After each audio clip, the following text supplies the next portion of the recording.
Hello everyone, you're welcome to my channel. In today's video, I'll be teaching you how to make a moist chocolate cake. Firstly, I measured out my dry ingredients: 1.5 teaspoon of baking powder, 1.5 teaspoon of baking soda, 2 cups of flour, which is approximately 250 gram. It depends on how you measured. It can be 250 grams, it can be 240 gram. It depends on how you measured. Then my cocoa powder is half cup half cup of cocoa powder plus 2 cups of flour. I sieved them together, then set aside. Measured out all my dry ingredients. As you can see, I'm done sieving my flour and my cocoa powder. The next thing is to sieve my baking powder. Make sure you sieve all the dry ingredients you use. Make sure you sieve all of them to avoid having some tiny particles inside your cake. After sieving my flour and my cocoa powder, I had to combine them together to make sure that they are evenly distributed. One thing about baking is make sure you don't overmix. Separating the dry ingredients from the wet ingredients helps you. This is my already sieved baking powder and baking soda. As I was saying, one thing about baking is that make sure you do not overmix, because overmixing makes you to have a dense cake, a cake that will, like, after rising it sinks back inside, which doesn't make sense. So make sure you don't overmix. Mix, if you are using a hand mixer, mix on a very low heat. This is my sugar. I used 200 gram of sugar to against 250 gram of flour. So a lot of people may use 300 gram of sugar to 250 gram of flour. The person that needs this cake doesn't really like sugar, and I don't advise you to add too much sugar to whatever you're doing. It's true that cake is a sugary food, but you don't have to pack everything inside it. Sugar is not too good for the health. Excess sugar is not good for the health. So just minimize the way you put sugar. Don't put too much in whatever you're doing. As you can see, this is my coffee is 1/2 teaspoon. Sorry, it's 1/2 teaspoon, and I sieved it very very well. Even though a lot of people don't sieve it, but I sieve everything I use. This is the wet ingredients section right now. I added 3 raw eggs, large ones, and 1 cup of milk, and I also added 1/2 cup of oil, vegetable oil, and any flavor of your choice. Just let it be minimum, which is 1/2 teaspoon of any flavor of your choice. I hope you get to understand this video. Just in case you don't understand, you can go over to the next video.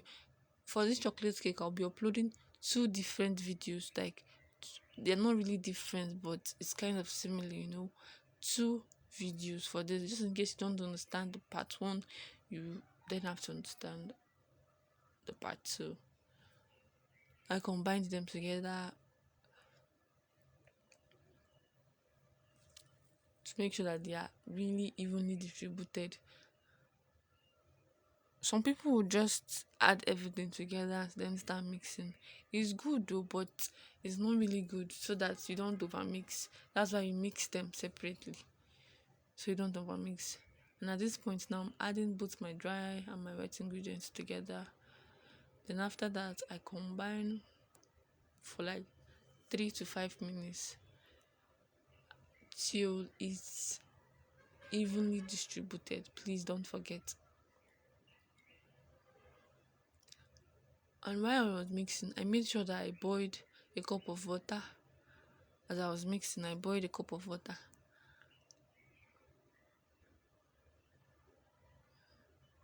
I kept on mixing till it was okay. Then I got my hot water, 1 cup of hot water, then added to my mixture. please take note that as a baker, there are certain things you should make very sure that you have. Firstly, is your measuring tools, your measuring cup, your scale, a whole lot of things. Also, make sure you have a bowl, make sure you have an egg whisk, something used to, as this is called, this I'm using to mix right now is called an egg whisk.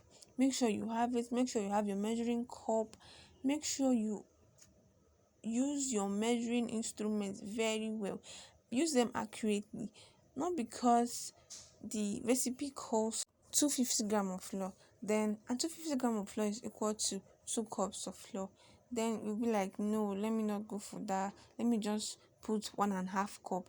It affects your cake directly or indirectly. I added 1 cup of hot water and combined. Then I got my greased pan, poured my mixture into my greased pan. One thing about baking is just that you make sure you bake on low heat to avoid having a dry cake.